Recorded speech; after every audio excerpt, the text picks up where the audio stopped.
한영옥 선생님을 소개를 해드리고 오늘 특강 수업으로 한영옥 선생님이 진행을 해주실 겁니다. 자, 여러분들 다 보셨죠? 네. 세 번째 스무살 우리 특강을 위해서 다 박수 한번 쳐주십시오. 아이고, 반갑습니다. 반갑습니다. 어느새 계절이 진달래가 피더니 어젯밤에는 비가 많이 와서 아주 산이 싱그럽더라고요. 아주 주변이 아주 상쾌해졌어요. 그래서 오늘 그냥 뭐 너무 딱딱하게보다 그냥 부드럽게 토론식으로 수업을 할게요. 그래서 오늘 정호승 시인을 한번 가져와 봤는데요. 요즘은 그 애완견 기르는 사람들이 많잖아요. 그래서 이 시를 한번 재밌길래 가져와 봤어요. 그렇게 해서 다 뒷장으로 가면서 뭐 시든 수필이든 이렇게 글을 창작하는 데 대한 그런 부분을 좀 서로 얘기 나누도록 할게요. 자, 먼저 윤동주 시집이든 가방을 들고, 정호승 시인님의 시입니다. 나는 왜 아침 출근길에 구두에 질펀하게 오줌을 싸놓은 강아지도 한 마리 용서하지 못하는가. 윤동주 시집이 든 가방을 들고 구두를 신는 순간 새로 갈아 신은 양말에 추죽하게 강아지 오줌이 스며들 때 나는 왜 강아지를 향해 이 개새끼라고 소리치지 않고는 견디지 못하는가. 개나 사람이나 풀잎이나 생명의 무게는 다 똑같은 것이라고. 산에 개를 데려왔다고 시비를 거는 사내와 멱살잡이까지 했던 내가 왜 강아지를 향해 구두를 내던지지 않고는 견디지 못하는가. 세상에서 가장 어려운 일은 사람의 마음을 얻는 일이라는데 나는 한 마리 강아지의 마음도 얻지 못하고 어떻게 사람의 마음을 얻을 수 있을까. 강아지는 이미 의자 밑으로 들어가 보이지 않는다. 오늘도 강아지가 먼저 나를 용서할까봐 두려워라. 네, 내로남불이 되기 딱 좋은 상황. 다린이가 이런 일을 겪으면 그저 웃으면 하지만 막상 내일이 되고 나면 화가 나서 견딜 수 없을지도 모르겠어요. 그것도 출근하러 집을 나서려던 차에 이런 일이 있었으니까 말입니다.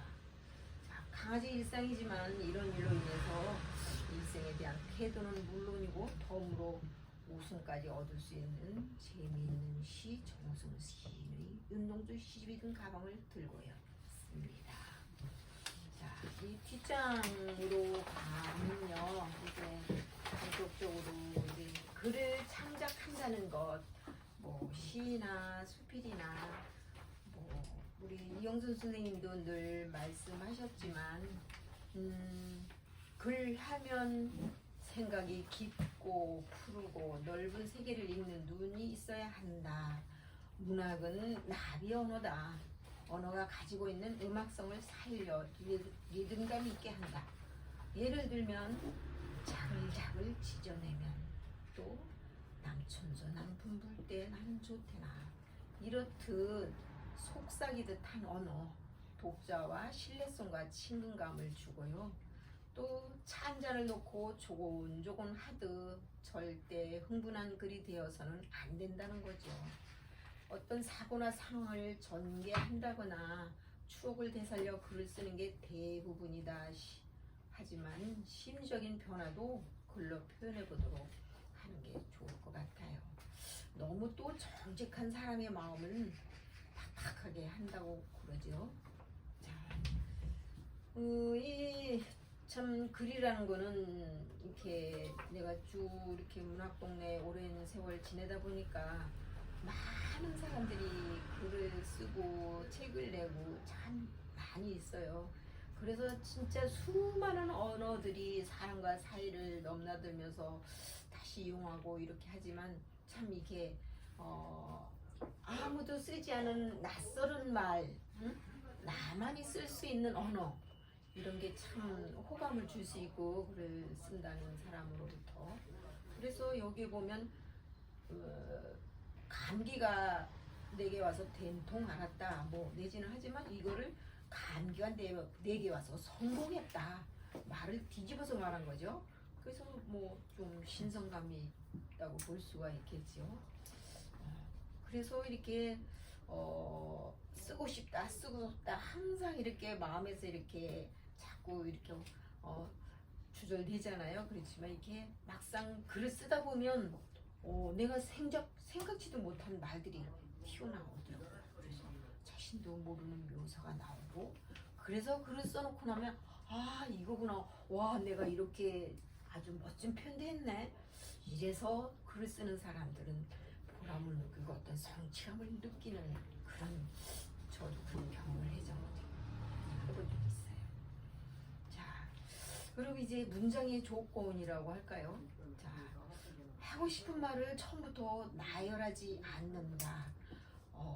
이렇게 제 스승님한테 설명 들을 때 이렇게 들었어요. 그래서 이렇게 집에 손님이 왔을 때 찾아온 손님 그냥 대문 밖에서 할 얘기 다 하고, 이렇게 아무리 바빠도 그렇게 대문 밖에서 하고 어쩌고 저쩌고 막 끝내지 말고 안으로 들어와서 조곤조곤 차도 한잔 하면서 우리 이렇게 살아요 하면서 그렇게 본론으로 얘기하도록 하면 좋을 것 같고요.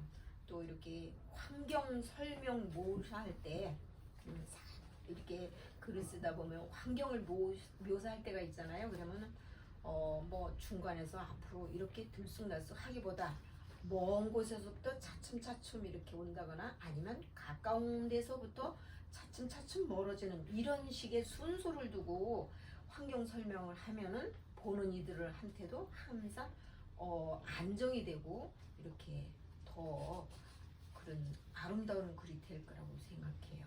그래서 이게 그 밖에 크기도 물론 큰 것부터 차례로, 아니면 작은 것부터 순서대로, 그리고 낱말도 이렇게 초성이 이 순서대로 나가게끔, 예를 들어 여기에 강아지, 오리, 나비, 닭이 있잖아요. 근데 이거를 초성에 낱말 순서대로 강아지, 나비, 닭, 오리 이렇게 하면 훨씬 더 글이 안정되게 보이더라고요.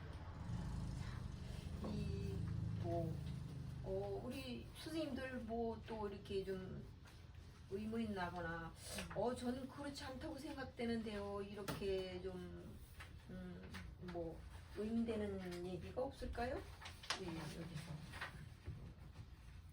제가 이렇게 그걸 선생님한테 강의를 들을 때나 이렇게 해서 습작을 하면서, 그 중에 이제 지금 오늘 이 계기에 그동안 노트에 습작한 거는 여러 몇 권 있는데 한 번도 정리하지 못했습니다. 근데 오늘을 이렇게 그래도 요만한 자료를 정리하면서 내가 다시 복습을 하고 이럴 때도 있었지 다시 공부하는 계기가 되어서 참 기뻤습니다. 이런 시간이.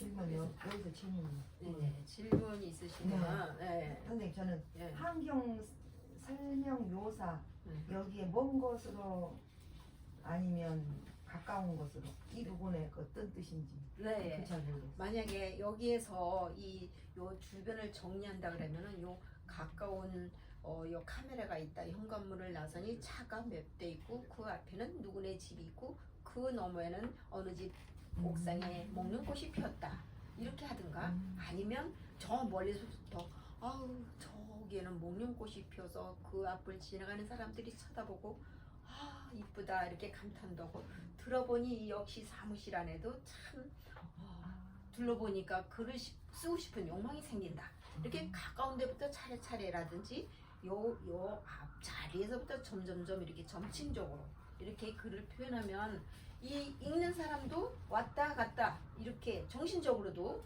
물론 글로는 보지만 이 머릿속에 그림을 그리잖아요. 글을 읽는 사람도 왔다 갔다 하지 않고 차근차근 이렇게 되니까 글을 읽는 사람도 훨씬 안정되고 차분하게 할 수 있다. 근데 여기에서 이제 하나 짚고 넘어갈 것은 나를 중심으로 바라봤을 때의 시각이에요. 네, 그렇죠, 그렇죠. 그럼 이제 서사의 순서를 볼까요? 서사는 묘사와 달리 대상의 움직임을 시간을 추에 따라 그리는 진술 방식이다. 어떤 행동이나 사건이 언제 어디서 어떻게 왜 일어났는가 하는 질문의 대답이기 때문이다. 서사는 자연적으로 이야기 형식을 취하게 된다.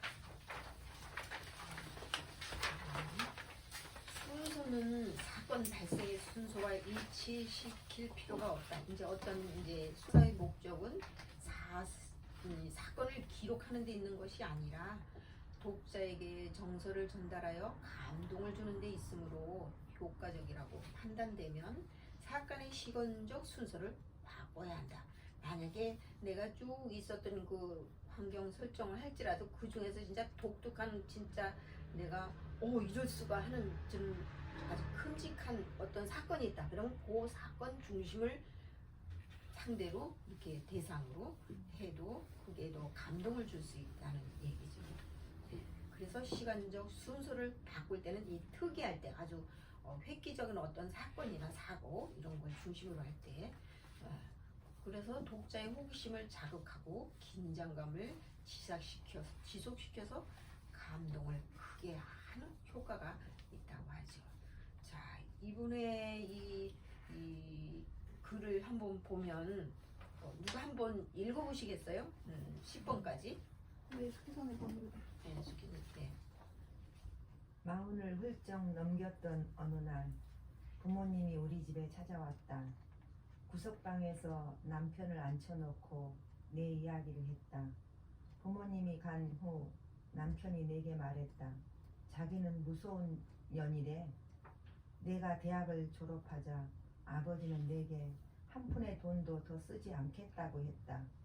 나는 대학원에 가야겠다고 했다. 아버지는 더없이 완강하게 나왔다. 나는 동생들을 모아놓고 일장연설을 했다. 너희들은 오늘부터 다 학교 자퇴해라. 너희들 월사금은 다 내가 쓰겠다. 우수한 놈도, 학문에 대한 열정이 넘치는 놈도, 미래에 대한 야망을 품는 놈도 없다. 너희가 쓰는 돈은 국가와 민족의 낭비다. 그렇지만 나는 너무 우수하다. 지금 공부를 중단하는 것은 민족 자원의 훼손이다. 동생들은 입을 쩍 벌리고 멍하니 나를 쳐다보았다. 아버지는 아무 말도 않고 내게 등록금을 주었다. 남편은 부모님으로부터 그 얘기를 들었던 것이다. 김전선, 무서운 년. 네, 수고하셨어요. 자, 무서운 년 요약한 것인데요. 자, 이거는 하나의 사건이에요. 어느 부모가 자기 딸을 갖고 이렇게 무지막지하게 얘기할 수가 있겠어. 이건 진짜 비일상적인 얘기지요. 이거는 진짜 이 주인공도 굉장히 좀 아주 센 여자라고 볼 수 있죠. 너 동생들 보고 너네 이제 학교 자퇴하라. 이게 어느 누나가 이렇게 말할 수 있겠어요. 이제 이 사람도 그만큼 이제 나는 공부를 해야겠다는 그 열망도 있지만 이렇게까지는 하겠다는 사람은 그렇게 많지 않을 것 같아요. 그래서 이 사건의 순서를 보면 이 사건 발생 순서를 배열을 했는데 이거는 먼 과거부터 시작을 했어요. 그러니까 현재는 뒤로 가고 그 아버지가 무서운 년이라고 했던 그 옛날에 했던 말인데 그거를 먼저 앞에다 4, 5, 6, 7, 8, 9를 이렇게 앞에다 세우고 가까운 과거 이제 그 주인공의 남편이 장인 장모가 와서 이 주인공 몰래 이제 소곤소곤 얘기하는 게 이거랬던 그런 말에 아버지 어머니가 당시 뭐 무서운 년이래. 이거를 먼저 시작을 했죠. 먼 과거 얘기를. 그래서 이거를 볼 때는 과연 나중에 나타나는 말로 내서 무서운 년이구나 이해할 수가 있는 거죠. 나중에 나오는 말로 인해서. 그래서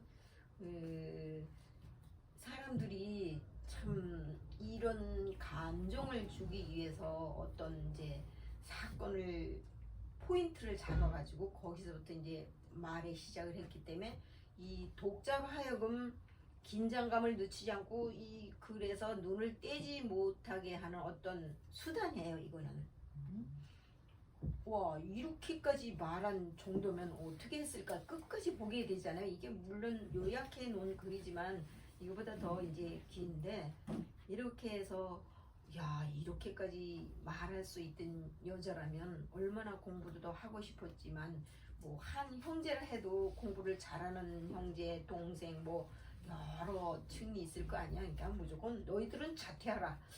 아버지도 아니고 누나가 내 공부하기 위해서 이렇게 말했다는 거는 정말 일상에서 일어나기 쉽지 않은 일이죠.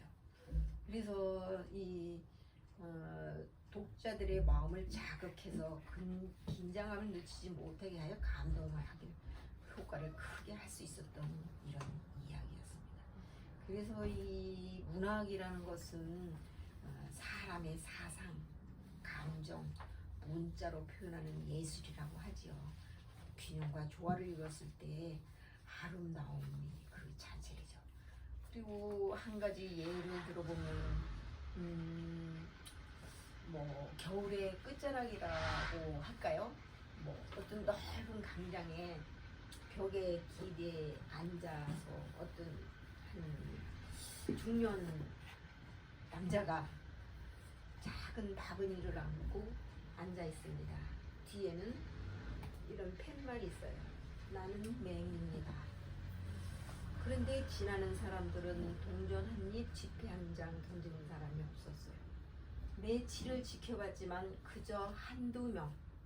그런데 어느 3, 4일이 지날 때쯤 한 눅수구레 한 노인이 그걸 지켜보다가 안타까운 마음에 그 맹입니다. 그거를 떼고 다시 써붙였어요. 그 사람이.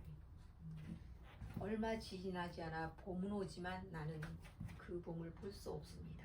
그 팻말이 바뀌고부터 지나는 사람들이 동전을 던지고 지폐를 던지고 이게 문학의 힘입니다. 시인의 힘이고.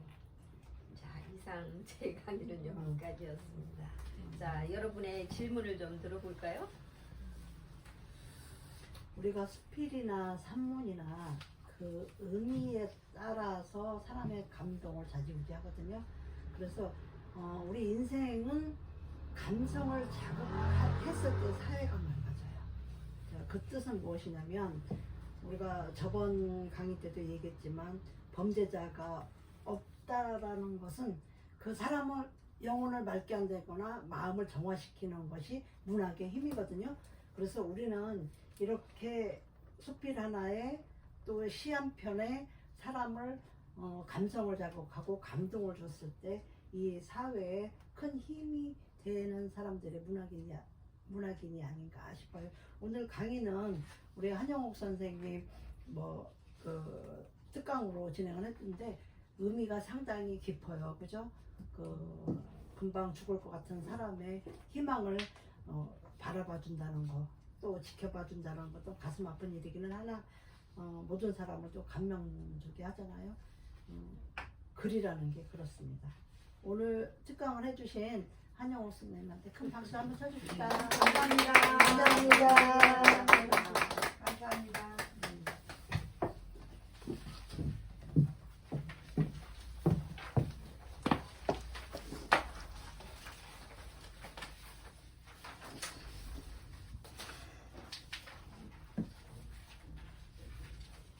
그래도 19분 20분